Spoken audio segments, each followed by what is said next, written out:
announced Timo Werner. Hey Chelsea fans, I'm very happy to join Chelsea next year and play at Stamford Bridge for you. See you soon.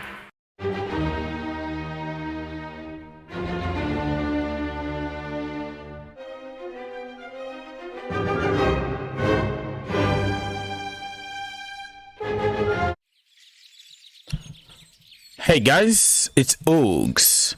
Welcome to the channel and thank you for watching. We have so much to cover. The first one is gonna be about the gunman himself, Timo Werner. Yeah, it looks like the brother already agreed everything with RB Leipzig and it's a here we go. It's official, bro. It's official.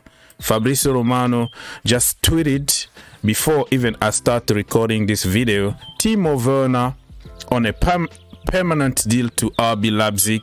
Here we go, confirmed. Medical test will take place this week, scheduled on Tuesday.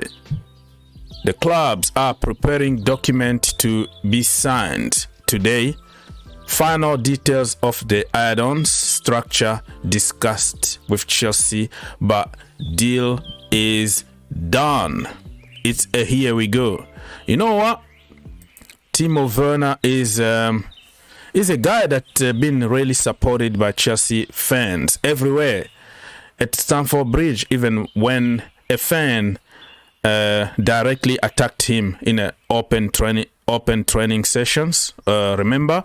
And he was like, I want Timo Werner out and blah blah blah, and other fans were crazy and they wanted really to kick that guy's ass. But even when he misses a lot of chances, people always support Timo Werner. Nobody to blame in Timo Werner's case, because he has nobody to blame but himself. Somebody like Tammy Abraham played 45 minutes. He was taken off and shamed publicly in the media so many times that he's not good enough, he's not doing this and that, he's not following instructions. Callum Hudson Odoi the same. 10 minutes into the game, took him out immediately. You're not doing what I'm telling you to do. Hakim Ziyech, Christian Pulisic, all of them played out of position, shamed publicly. Call them, oh, they can help us from the bench, literally saying they are just super sub, not good enough. And Timo Werner got the support all the time. You know, no pressure on him, no nothing. So, brother, listen, it just didn't work out for you at Chelsea Football Club, and probably going back home to rebuild your career. You are only like 26, 27. You still have a long career ahead and probably will go to another big team one day. Now, you know what? I'm kind of happy in a certain way that this is gonna teach us a lesson, not to take for granted what we've already got in the team. Remember how many sticks Tammy Abraham got every time he missed a chance, but still finished our top scorer both seasons that he was, without even taking penalties or finishing the season, like less than half a season, but still score more goals than Timo Werner. Listen, I am one of the biggest advocate of Timo Werner. I saw you, Timo Werner. I believed in him. I made all kind of theories and narrative that brother is the best in the world. But it's a big L for everybody. And just because you cost a lot of money, or you are coming from another league, doesn't make you a top class at Chelsea Football Club. People talked about his movement, you know, his pace, he's versatile, he's gonna help us on this and that. But he came to Chelsea Football Club and it looks like all the theories and narratives just went out of the window. And it's not only about Timo Werner and Tammy Abraham's example. We lost Tomori, we lost Livramento, we lost Ugbo, Bait, Zuma, thinking that we're gonna get the missing piece somewhere, Mr. Perfect that will come and fix everything at Chelsea Football Club. And what happened? we hit the wall. We spend a lot of money. We sell them cheap, first of all. What we got already, we sell them very cheap.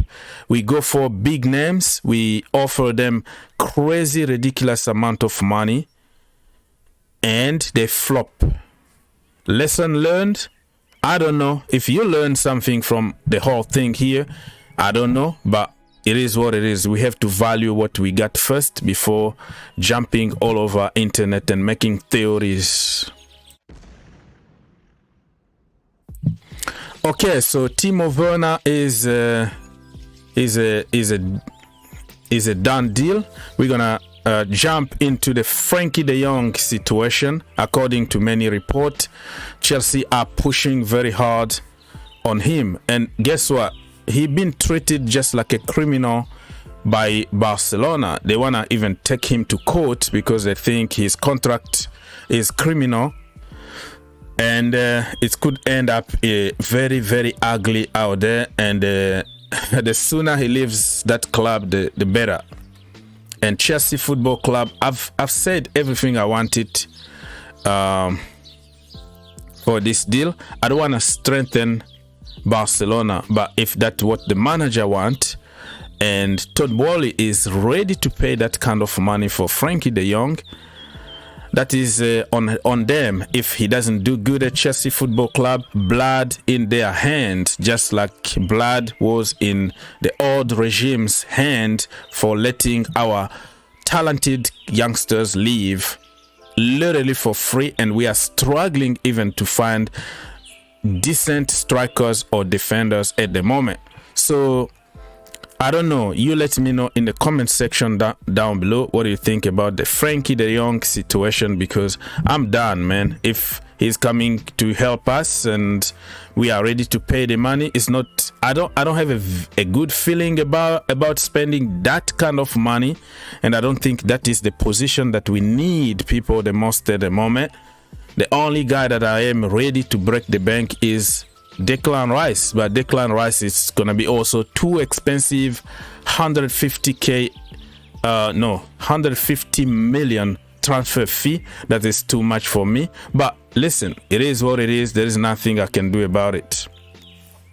Wesley Fofana also is one of those guys that I'm not too sure. 21 years old, injury prone, the worst injury you can get in football, almost career-ending kind of injuries. He's lucky because he's 21 years old, very young, can improve and recover 100%.